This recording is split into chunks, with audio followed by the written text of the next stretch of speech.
Oke, selamat malam. Sebelumnya kami mengucapkan terima kasih kepada Bapak Rifki Wanudin sebagai dosen pengampu mata kuliah Bangunan Hijau TF 4001. Di sini kami ingin mempresentasikan hasil diskusi kami mengenai analisis kriteria bangunan hijau berdasarkan Greenship Home versi 1.0 Rumah Sari Buminda. Nah, kami beranggotakan kelompok pertama Muhammad Abdul Aziz, Yulianti Fatmawati, Fairuz Amjadibah, Selo Alitiman Santoso, Daniel Hasilan Simatupang, saya sendiri Boy Valdo Purba, ada Mohana Fikri, Mark Valens Mikael Lumban Gaol, Ica Deni Anggreni, Aditya Gibson, dan Luis Roy Vigo. Nah, untuk selanjutnya mungkin akan dilanjutkan oleh teman kami, Virus. Untuk Virus, saya persilakan. Untuk outline kita terbagi menjadi 6. Yang pertama ada pendahuluan, yang kedua tinjauan pustaka, yang ketiga kelayakan dan prasyarat, yang keempat ASD dan IIC, yang kelima MRC dan WHC, dan yang terakhir ada HC dan BEM. Untuk pendahuluan, rumah merupakan bangunan yang punya peran penting dalam kehidupan manusia. Konsep rumah ramah lingkungan sudah sepatutnya memenuhi dasar layak huni dengan memenuhi persyaratan keselamatan bangunan dan kecukupan minimum luas bangunan serta kesehatan penghuni.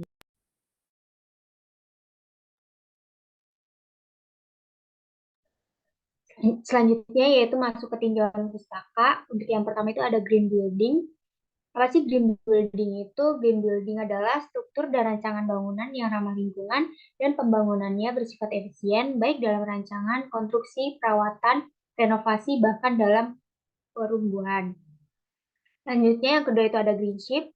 Greenship adalah sistem penilaian bangunan yang merupakan bentuk dari salah satu upaya untuk menjembatani konsep ramah lingkungan dan prinsip keberlanjutan dengan praktik yang nyata. Selanjutnya yaitu ada tolak ukur greenship. Pengukuran tolak ukur sesuai dengan Greenship Home 5.1.0 yaitu tentang area hijau, infrastruktur pendukung, penanganan air limbah hujan, pencahayaan buatan, pengondisian udara, reduksi panas, sumber energi terbarukan, alat keluaran hemat air, penggunaan air hujan, irigasi hemat air, efrigen bukan perusak ozon atau BPO, penggunaan material lama, material dari sumber yang ramah lingkungan, material dengan proses produksi ramah lingkungan, kayu bersertifikat, material fabrikasi, material lokal, pemilahan sampah, sirkulasi udara bersih, minimalisasi sumber polutan, memaksimalkan pencahayaan alami, aktivitas ramah lingkungan, panduan bangunan, keamanan, desain, dan konstruksi berkelanjutan. Selanjutnya untuk sistem peringkat sendiri, yaitu suatu alat yang berisi butir-butir dari aspek yang dinilai yang disebut peringkat, dan setiap butir peringkat mempunyai nilai atau poin.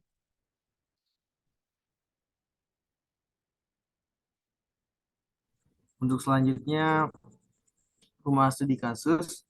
Rumah studi kasusnya ini, rumah yang dijadikan studi kasus merupakan rumah yang berlokasi di Seribu Minda, Kelurahan Bino, Kecamatan Curug, Kabupaten Tangerang, Provinsi Banten. Dengan lokasi dan dena seperti yang ada di gambar. Untuk data penelitiannya ini, metodologinya adalah data primer yang mengacu pada informasi yang diperoleh tangan pertama oleh peneliti, itu sumber data yang langsung dikumpulkan dari sumber dicatat oleh peneliti, dan data sekunder yaitu data yang diperoleh peneliti dari sumber yang sudah ada sebagai data pendukung penelitian. Untuk analisanya itu untuk menghitung skor dan peringkat dari Greenship Homes. Selanjutnya next.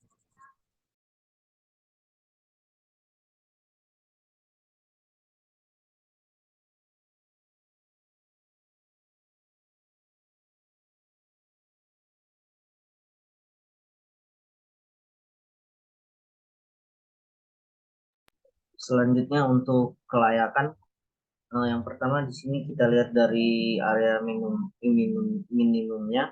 Berdasarkan area minimumnya, bangunan ini nih memiliki luas bangunan sebesar 133 meter persegi dengan memiliki 2 lantai. Yang memiliki luas huni itu sebesar 112 meter persegi. Yang mana sebagian hunian ini didapatkan maka sebesar 84,2%. Hal tersebut melebihi batas minimum kelayakan sebuah bangunan. Yang kedua tuh ada okupansi minimum, yang mana minimumnya itu dihuni oleh satu orang secara kontinus sebagai penghuni tetap. Lalu kesediaan izin mendirikan bangunan atau adanya IMB, untuk bangunan ini sudah memiliki dokumen IMB. Yang keempat berdasarkan fungsinya, melalui wawancara rumah tidak akan mengalami perubahan fungsi selama 3 tahun masa sertifikasi. Yang kelima ada pemenuhan syarat, itu artinya bangunan ini sudah memenuhi persyaratan Greenship Homes yang terlampir pada lampiran persyaratan yang akan selanjutnya dijelaskan oleh rekan saya.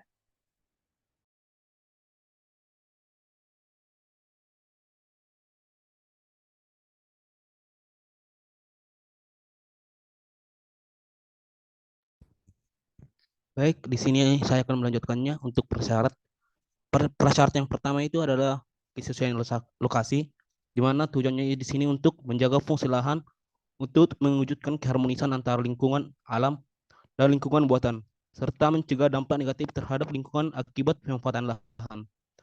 Untuk tolak ukurnya sendiri, yaitu untuk mendirikan rumah di atas lahan sesuai dengan peruntukan hunian yang ditetapkan dalam peraturan tata ruang daerah setempat. Yang kedua, ada area dasar hijau. Tujuannya di sini untuk mempertahankan fungsi tanaman di lahan bangunan rumah sebagai retensi tanah, air, serta mengurangi polusi udara. Untuk tolak ukurnya, memiliki koefisien dasar hijau atau KDH sesuai dengan ketentuan dalam peraturan tata ruang daerah setempat. Yang ketiga, meteran listrik. Untuk tujuannya, mengetahui konsumsi energi listrik agar dapat melakukan pemantauan dan penghematan energi listrik. Tolak ukur di sini untuk adanya meteran listrik baik dari listrik jaringan dan listrik swadaya. Yang keempat, analisis desain pasif. Tujuannya di sini untuk meningkatkan pemahaman konsep desain pasif sebagai upaya untuk mengurangi konsumsi energi. Untuk tolak ukur sendiri menunjukkan adanya analisis desain pasif. Yang kelima ada refrigerant fundamental. Di sini tujuannya untuk menghindari penipisan lapisan ozon yang dapat menyebabkan pemanasan global. Untuk tolak ukurnya sendiri tidak menggunakan refrigerant klorofluorokarbon atau CFC. Yang keenam itu ada non asbestos. Tujuannya di sini untuk menghindari kontaminasi serbuk asbestos yang dapat mengganggu kesehatan. Untuk tolak ukurnya tidak menggunakan material asbestos pada seluruh bagian rumah. Yang ketujuh ada dasar pengolahan sampah. Di sini tujuannya untuk mendorong gerakan pemilihan sampah secara sederhana yang mempermudah proses daur ulang. Untuk tolak ukurnya sendiri, adanya pemilahan dan pengumpulan sampah sejenis sampah rumah tangga berdasarkan jenis organik dan anorganik.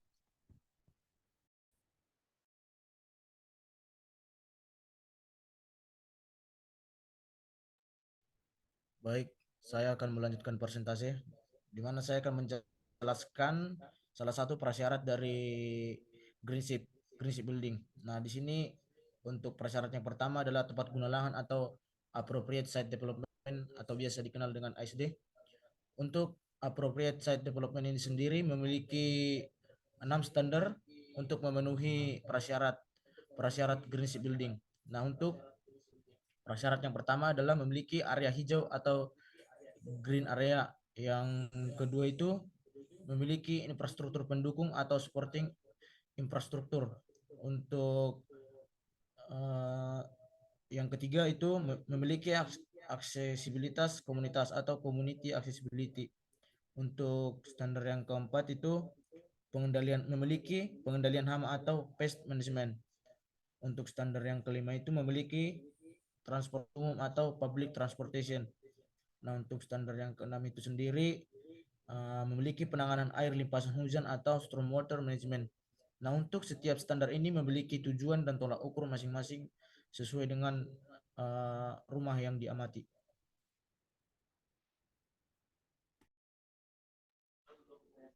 Selanjutnya untuk kategori efisiensi dan konservasi energi, pada rumah ini yang kami analisis, rumah sudah memiliki meteran listrik untuk mengukur penggunaan listrik. Yang kedua, dalam pencahayaan buatan, rumah sudah menggunakan lampu dengan penggunaan listrik sebesar 30% lebih hemat dari penggunaan listrik dan menggunakan LED dan elektronik balas untuk pencahayaan di dalam rumah. Untuk pengkondisian udaranya, di rumah ini tidak menggunakan AC, melainkan menggunakan ventilasi. Untuk reduksi panas, bangunan ini menggunakan material non-asbes dan menggunakan keramik pada lantai untuk mereduksi panas. Untuk piranti rumah yang digunakan itu tidak menyertakan elektronik yang hemat energi. Dan untuk energi yang digunakan pada rumah ini tidak menggunakan energi terbarukan. Next.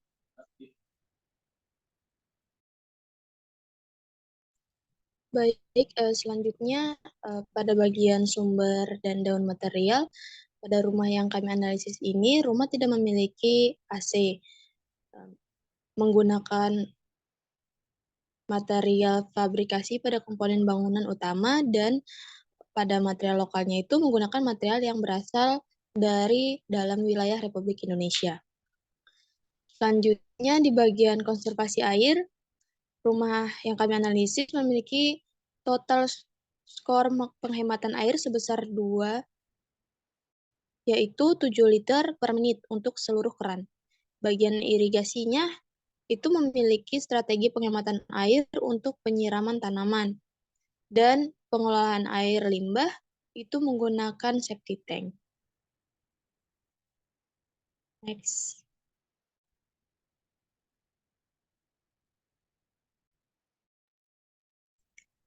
Untuk bagian indoor health and comfort, pertama untuk non asbestos, rumah sudah menggunakan material non asbestos. Terus yang kedua untuk sirkulasi udara bersih, mendapat nilai poin penuh 5 karena sudah menggunakan luas ventilasi minimum lebih dari 5%. Kemudian sudah untuk rumah dengan kondisi udara luar yang buruk, melakukan upaya untuk mencegah kualitas udara dalam rumah. Kemudian sudah memiliki sirkulasi udara untuk seluruh kamar mandi dan memiliki sirkulasi udara keluar dapur. Kemudian ya, rumah cahaya alami dapat menerangi minimal 50 rumah sesuai standar yang kemudian kenyamanan visual rumah ini memenuhi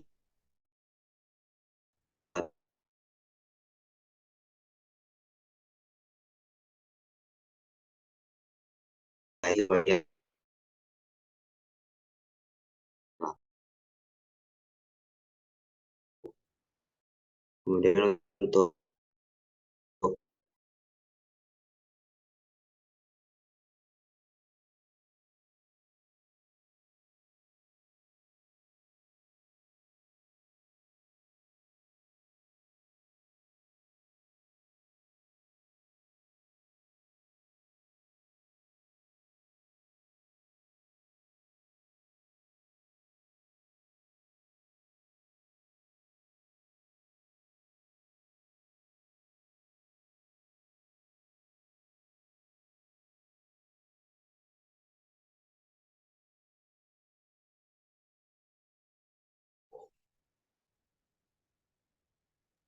Oke, mungkin dari Adam sedikit bermasalah. Saya coba akan membuktikan di sini tadi untuk indoor health dan and comfortnya sendiri. Untuk rumah ini punya, kita lihat ada 6 tuh diri Indo IHCP dari non asbestos, sirkulasi udaranya, pencahayaan alami, dan juga kenyamanan visual, dan juga minimalisasi sumber polusan. Ini juga sangat penting sih, dan juga tentang tingkat kebisingan serta kenyamanan spasial.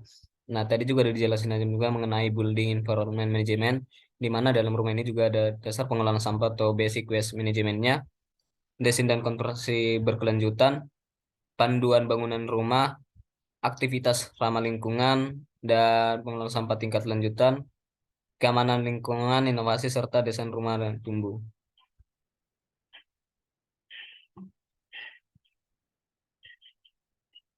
Oke, mungkin cukup sekian presentasi yang dapat kami sampaikan.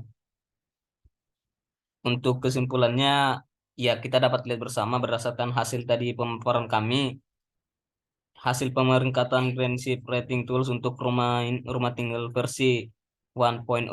Rumah ini masuk ke dalam kategori silver berdasarkan rating prinsip Homes versi 1.0. Penerapan prinsip Greenship Homes pada rumah ini juga disesuaikan dengan kebutuhan utama penghuni, yaitu untuk tujuan pemenuhan kebutuhan berupa kebutuhan nyaman, kesehatan di dalam ruangan, dan juga yang berkaitan dengan efisiensi dan konservasi energi.